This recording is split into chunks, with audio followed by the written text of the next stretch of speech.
This is Good Morning Indiana, working for you.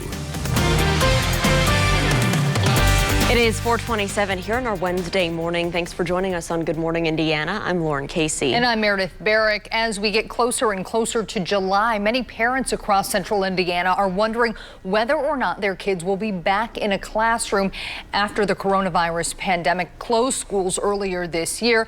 We do know some school districts have announced their reopening plans, but many still are figuring out what they are going to do come this fall. That's right. So we're taking a look at the results of a parent survey for Indianapolis public schools. A lot of school districts around the state are weighing whether they'll come back, do virtual school, a combination of both, if students will be required to wear masks, if they can do things like go to the cafeteria, go to recess. So they're asking parents a lot of these questions so they can get a better feel for what the community wants as they restart the school year, middle of summer usually. So we're going to break down what you can expect from the largest school district in our state. That is coming up here on the show. But right now, let's take a look at those latest COVID numbers here in the state of Indiana. These are released at noon each day by the state health department. Yesterday, as of the noon hour, we had 14 new deaths, 2,377 total deaths now for the state of Indiana since this whole pandemic began. We also recorded 331 new cases of COVID-19 in the Hoosier state, bringing our total cases to more than 42,000. We know our positivity rate has been going down each week, so that is good news. And we know we are testing a lot more people day by day. So we'll continue to keep you updated on what this means. But for right now, let's get a check of our forecast with Todd Clausen. And Lauren, it's a good forecast for us here going forward, not only today, but into tomorrow as well. Yesterday afternoon, the humidity came way down. We got into that sunshine as expected, and that's kind of carried over as far as the comfortable air mass to this morning. I know I slept with my windows open last night and gave the air conditioner a break. 57 right now in Logansport, 63 in Indianapolis, 60 is the current temperature in Kokomo, and Storm Team 6 radar nice and quiet here in the center of your screen. Skies today will be mostly sunny. There is only a very small window of opportunity with a wind shift that's going to take place later on this afternoon for the chance of a quick passing stray shower. Most of us won't see it. If you do see it, it'll be very light. It'll be very brief. Do not plan on it, though, as you go throughout the course of your day. And the humidity, that remains very low from start to finish, as high temperatures today will top off right around 80 degrees. Todd, thank you. And finally, we are looking into a bill that will head to Senate today about limiting qualified immunity. This has to do with police reform. Mike Braun, as you can see here, straying away from other Republicans with his views on this. We're going to break down exactly what all this means coming up right here on Good Morning Indiana.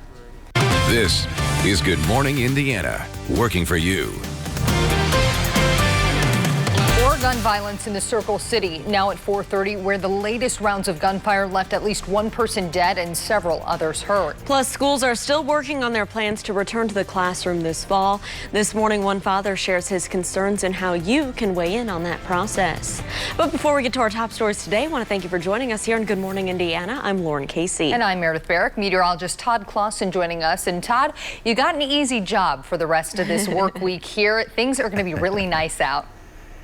Yeah, you know, today and tomorrow are great weather days, and then as we get into Friday and the weekend, that's when we'll bring some thunderstorms back into the forecast. But let's enjoy today with this comfortable air mass. We kind of flipped the script yesterday afternoon when that front went through. We dropped the humidity. We got into that sunshine, and that nice air mass has continued into this Wednesday morning. As you take a live look at Storm Team 6 radar, there's a few clouds out there this morning, and that is just about it. And as we expand out, there's really not a whole lot to show you, but if you look really close up here towards Minneapolis, there's a little broken line of some showers. It's not completely out of the question as we get into the afternoon hours that there could be a quick stray passing shower here in central Indiana. If you did see it, you'll get just a quick shower and it'll be over with. It's probably not even going to soak the ground, so don't cancel any plans. But I just don't want you to be shocked after you hear me say mostly sunny skies and then you get a shower. It is a possibility today. 50s and 60s here this morning, but outside of that small shower chance later on this afternoon, plenty of sunshine, low humidity from start to finish, 74 by the noon hour. On our way up to a high temperature today, right around 80 degrees. Lauren. All right, Todd, thanks so much. Let's take a look at traffic as you're heading out there on the roads this morning. This is our INDOT traffic camera here at I-70 and Ronald Reagan Parkway. We do want to alert you to a change in this area. We've had the eastbound lanes closed between this spot and the south split for several days now, about a month closure. This was set to reopen by the weekend on Sunday, but it has reopened several days early. So that is good news if you travel through that area. I-70 eastbound back open.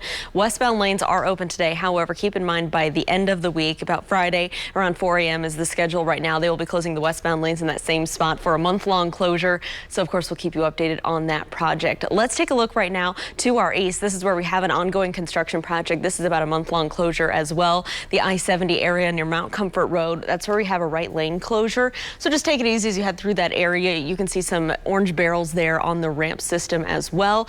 Everything is still traveling up to speed, so we'll continue to keep an eye out for any crashes, any delays this morning, and of course we'll keep you updated. New this morning, a man is in the hospital after being shot multiple times on the city's northeast side. The man told police he was on Meadowlark Drive near 42nd and Post when two people tried carjacking him. The suspects then reportedly shot the man twice. The victim drove to 38th and Post before meeting IMPD officers. He was taken to the hospital in serious condition. That attempted carjacking is just the latest round of gunfire in the Circle City since late Tuesday night. Just after 9 last night, two Wayne Township firefighters witnessed an incident at Washington Street near Waldemere Avenue. They believe two people in a car went off the road after a shooting and crashed into a Dollar Tree. Those firefighters immediately rendered aid. Police say one of the victims, a man, died while being taken to the hospital. Then around 10:30, officers were called to a scene on John Marshall Drive near 30th and Mithofer for a shooting. This morning, that victim is listed in good condition. Just moments later, Metro Police were called to Sherman Forest Drive on a person shot. Police found one victim at that scene. They are expected to survive. Then about an hour later, a second victim showed up at Methodist Hospital. At 4:33 this week, we expect to learn more about plans for school districts across central Indiana to reopen. But this morning, we are hearing from parents. So working for you, our TV6's Cameron Riddle spoke with a father here in Indianapolis who explained what he wants to see school districts do as they deal with this ongoing pandemic. As the calendar inches closer to July, the new school year is approaching. But this time, the school year is starting after the last one ended in a pandemic. How are they going to move forward with teaching children without turning the classroom into a science lab? That is the question likely on the minds of many parents who are wondering if it is safe to send their kids back to in-person classes next month or questioning if school will have in-person classes at all. Walter Caston has 5 daughters in the Perry Township School District, the second largest of Marion County's 11 districts, which are all expected to release their reopening plans this week. I want them to say something that's going to work, that makes sense. You know, don't just say what people want to hear. Let's actually have a plan and make it make sense. Outside of Indianapolis, schools in Johnson and Hendricks counties have already announced plans to return on time with no changes to the calendar, but with face masks included in the new normal. Caston is against turning school into an unrecognizable place, but is for taking precautions like wearing face masks, disinfecting surfaces, and washing hands. He's just hoping schools are prepared for the battle parents have been fighting for the last several months. Like I said, if you're going to put masks into play and have precaution, you better have some backup plans, because guess what? Children lose everything. If their teeth wasn't attached to their gums, they'd lose those every single day. Caston is prepared to take his own precautions to keep his girls safe. That includes driving them to school instead of putting them on the bus. When it comes to reopening schools, the plan he wants to see is straightforward. Reasonable and solid. In Indianapolis, Cameron Riddle, RTV6. This morning, IPS families still have time to make their voices heard as the district shapes its plan for the upcoming school year. A survey is asking parents what measures they would like to see in place before sending their kids back to the classroom. So far, more than 4,400 families have responded. So far, 1/3 of respondents say they have someone living in their home who is considered at risk for complications from COVID-19. The same number of families said they would choose e-learning if the district made it available full-time. Superintendent Alicia Johnson talked to RTV6 about some of the challenges schools face. That schools have been structured really to maximize efficiencies, maximize collaboration, maximize partnerships, and children being in groups and talking with each other. And now we're having a plan for essentially the opposite of those things. Johnson says IPS is working to make sure every student has access to a device and an internet hotspot if they need it. You have until Friday to participate in the survey. We've got a link to it on the RTV6 app. Turning now to the latest on the coronavirus data from the Indiana Department of Health. This morning, health officials report 14 new coronavirus deaths. Since the pandemic started, nearly 2,400 Hoosiers have died from the virus. The health department also confirms 331 new cases of COVID-19. So far, nearly 43,000 people in Indiana have been diagnosed with the coronavirus. This morning, Metro Police are asking for your help identifying a man they are calling a person of interest in an assault on the Monon Trail. This is the man they would like to talk to regarding a hit and run on June 20th near 75th and Westfield Boulevard. Police say the victim in this case was violently knocked off his bike and sustained significant injuries. The man police want to talk to is known to travel the Monon regularly. If you have any information, you are asked to call Crime Stoppers at 317-262-TIPS. This morning, a major clash between Democrats and Republicans over police reform, qualified immunity for officers. House Democrats want to overhaul the standard so it's easier to sue officers in civil court. Republicans disagree on this issue. On Tuesday, Republican Senator Mike Braun proposed the Reforming Qualified Immunity Act, aiming to find middle ground on the issue. The Supreme Court declined to take up the question of police immunity earlier this month, passing it off to Congress to decide. This morning, conservation officers say Indiana's waterways have claimed another life. The latest drowning happening at Indiana Dunes State Park early yesterday afternoon. Witnesses say an 18-year-old man was swimming in Lake Michigan at the park when he was hit by a wave and didn't resurface. The teen's body was located by Portage firefighters more than an hour later. Officials say there was a beach hazard warning for dangerous swimming conditions when the teen drowned. In the last 10 days, 8 people have drowned in the Hoosier State. Now to a Call 6 investigation. A local towing company is facing a class action lawsuit for allegedly charging drivers excessive and illegal storage fees. Max Ketchum lives in Sebring Court Apartments, where his vehicle was towed the night of June 10th. He went to Zoars to pick it up. Max's receipt shows he was charged $30 in storage fees, even though Indianapolis ordinance states towing companies can't charge you a $30 storage fee until your vehicle has been impounded for at least 24 hours. Max's car was only at Zoars for 14 hours, according to this receipt. He'd filed a class action lawsuit accusing Zoars of charging, quote, excessive fees and violating the Indiana Deceptive Consumer Sales Act. The last thing I want is for somebody who's already down on their luck to be even further down on their luck because of $60 or $30 on top of potentially a lost job or what have you. Zoars tells us that their attorneys are investigating the claims raised in this lawsuit. We also reached out to the city. They did investigate Max's complaint and found he was improperly charged. The city has asked Zoars to refund the customer for the entire $180 he was charged for the tow and storage. High-stakes testimony is expected today in the Roger Stone case. After the break, the reason the case's former prosecutor says the DOJ stepped in. Plus, 3 numbers could soon be the lifeline for a person in need. Still ahead, the expected vote to make getting help in a mental health emergency much easier. Todd. And Lauren, as we work our way throughout the course of the next couple days, the humidity is going to be on the rise. In fact, by the time we get to the weekend, it's a very humid, as you can see on our muggy meter. But today is not one of those days. It's very, very comfortable this morning. It's going to be a wonderful Wednesday for us. We'll talk all about today and the weekend forecast for you coming up when Good Morning Indiana continues. The time now is 4:40. Stay with us. We're back in just a couple minutes. Plus a free adjustable base. Check. Mattress Firm. Now to a live look at the Capitol Hill this morning, where high-stakes testimony is expected. As ABC's Alex Prochet reports, a federal prosecutor is expected to tell Congress that Roger Stone was given special treatment before his sentencing.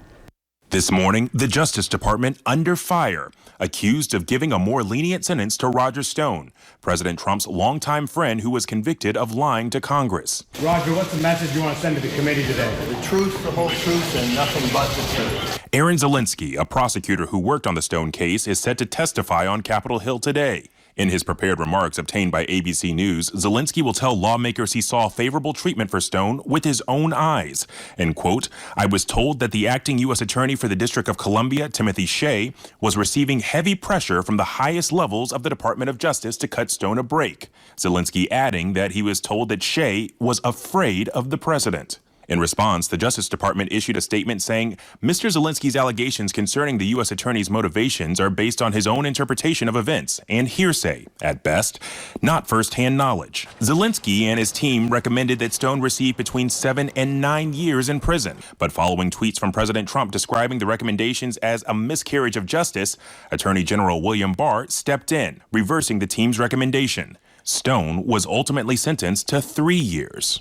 Stone is scheduled to report to a federal prison in Georgia next week. Now, the president hasn't said whether he'll pardon Stone, but he did recently say that Stone can, quote, sleep well at night. Alex Prochet, ABC News, Washington. At 4:45 this morning, President Trump is celebrating a victory after a judge ruled that his administration can require hospitals to disclose prices they privately negotiate with insurers. The president tweeted, patients deserve to know the price of care before they enter the hospital. Because of my action, they will, end quote. The president issued an executive order last summer believing price transparency would reduce health care costs. The plaintiffs, which include 3 medical organizations and 3 hospitals, argue patients could be confused by the rates since they're different than the out-of-pocket obligations.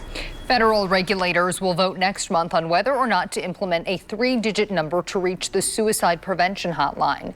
If approved, the number would be 988. Suicide prevention experts say the 3-digit number will be a breakthrough helping people in crisis. Experts say a 3-digit number for the hotline will remove the stigma for seeking help in a mental health emergency.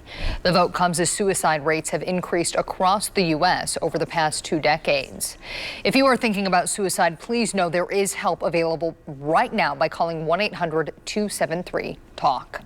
Here at 446, Todd, I love that shot behind you, the bright lights of the Circle City there lighting up things this early morning. Yeah, you know, it's absolutely beautiful outside this morning. Skies are mainly clear. There's just a few fair weather clouds, and the temperatures are comfortable, Meredith, and we are dealing with low humidity, and that's probably the best thing of all, and that's going to continue all the way throughout the course of the day today. So as we look at your weather headlines, it's a comfortable day today and tomorrow for that matter as well. As we get towards the weekend, that's when we're going to start to see some things change. You may have heard about the Saharan dust that it's making its way obviously from the Sahara Desert across the ocean through the Caribbean right now. That'll start to impact central Indiana as we go towards the weekend. What that means for you is the sky's going to look kind of a little hazy, kind of a little milky. It won't be that bright blue sky. And some of you that have respiratory issues may have a little bit of an issue, but otherwise, this is not something that is super uncommon. And yes, it's a little stronger than in previous years, but usually it happens at least once a year. And then we'll have to see what that dust does to the storms. It could actually suppress the storms a little bit as we get into Friday and the weekend. As far as temperatures this morning, we are sitting in the 50s and 60s. 57 in Crawfordsville, 64 in Bloomington, 62 in Greenfield, and we're sitting at 63 currently in Indianapolis this morning with the skies that are partly cloudy, and we'll have a lot of sunshine here throughout the day today. With that said, there will be the chance of just a stray shower or two as we get into the afternoon hours. It'll be very, very light and very spotty if you see it at all. And I'll show you that on TrueCast right now as we work our way into the afternoon hours. They'll start to pop up, but they're very, very isolated. So don't be shocked if you get a little sprinkle if you're out and about, but just know you're not going to get a downpour or anything that's going to be a washout of an afternoon for you. Carry on with any outdoor plans. I'm going golfing later on this afternoon. I'm not worried about the shower. If I do see it on the golf course, I just know it's going to be very brief. So do not cancel any outdoor plans. In fact, I encourage you to get outside and enjoy enjoy the sunshine, and temperatures that will be in the upper 70s to right around 80 degrees later on this afternoon for your high. This evening we have plans. This should be absolutely terrific. We will fall back down into the mid 70s as the sun starts to set a little after 9:15 this evening, and then overnight tonight temperatures very similar to what's happening right now. We're in the 50s and 60s, and then throughout the day tomorrow, look at all that sunshine. Highs right around 83 degrees. Should be absolutely terrific out there. In fact, Thursday is probably the best day of the week weather-wise. And then once we get into Friday, Saturday, and Sunday, we'll bring the chance of storms back into the forecast. They'll be on an isolated basis, though. That's the good news. Don't cancel the outdoor plans, but it also turns warmer and more muggy with high temperatures, Lauren, in the mid to upper 80s. All right, Todd, thanks so much. Let's take a look at traffic as you're heading out on the roads. This is I-65 and Keystone Avenue. We're looking south of downtown. We still have this major construction project going on, and you can see flashing lights there. It's an active construction zone this morning, so take it easy. Watch for the traffic shift in the northbound lanes and southbound side as well. You need to take it easy because we have lane restrictions in that area. Watch for crews working out there, and we'll continue to keep you updated if there are any delays. For now, let's take a look to our northeast. This is I-465 and I-69 there, the ramp system on the northeast side where everything is traveling smoothly. We'll let you know if there are any crashes or delays, but right now it's moving along pretty smoothly around the metro area. This morning, researchers say a few extra cents on sugary drinks could prevent billions in healthcare costs. A new study compares taxing sugar by volume in a drink against taxing the overall size of the drink. Current sugar-sweetened beverage taxes in cities like San Francisco are volume-based. Researchers suggest taxing sugar-sweetened beverages on the basis of sugar content could be even more effective. Researchers say taxes based on sugar content could help prevent more than 2 million cases of diabetes and save more than $100 billion in health costs. Dynamite Donuts on the Indy Dough Instagram account. Up next, how you can go from liking those mouth-watering pictures on social media to getting to taste one for yourself. We'll be right back. Substance use disorders, treatment, and recovery. Welcome back. For millions of Instagram users and followers, food pictures get a ton of likes. This morning, our Brad Brown introduces us to one Indianapolis woman turning her photogenic donuts into a full-on business, and it's also one of the hottest gets in the city. There's an old saying that you eat with your eyes. When you see things that are this stunning visually, you can be sure that they taste just as good.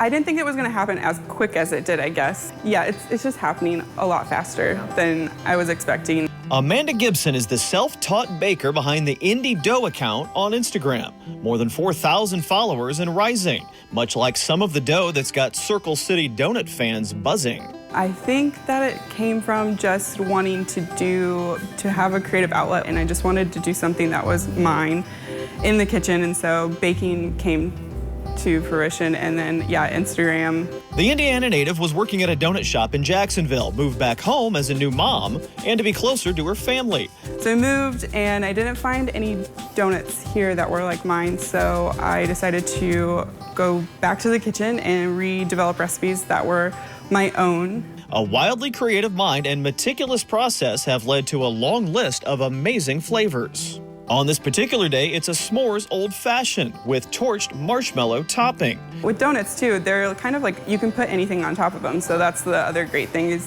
just anything you want to do. It's a blank canvas.